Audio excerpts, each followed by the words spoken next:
Եկեք բոլորս միավորվենք անկախ մեր նախկինում միմյանց նկատմամբ ունեցած վերաբերմունքից։ Եթե մարդը հայտարարում է, որ ինքը Նիկոլին դեմ է եւ առերևույթ էլ ցույց է տալի, որ Նիկոլին դեմ է, արա եկեք բոլորով միավորվենք։ Չեմ ասում միասին գնանք ընտրությունների, բայց միավորվենք, ընդհանուր կոմունիկե կասեք, փաստաթուղթ կասեք, Թրամփի ուղի կասեք, անունը ինչ քակ ուզում եք դրեք։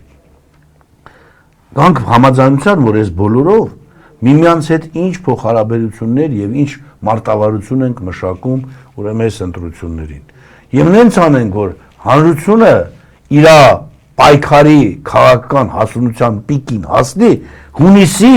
օրինակ 5-ից սկսած, որ 7-ին Նիկոլը չկարողանա կեղծիքներ անել, որ իմանա, որ դրսում կանգնած են միլիոնավոր մարդիկ։ Եվ դա ընտրությունը վերածել հեղափոխության, այն ինչ ասում է Նիկոլը, ես վատն եմ, թող ժողովուրդը ոտքի կանգնի, հեղափոխություն անի, ինձ քշի։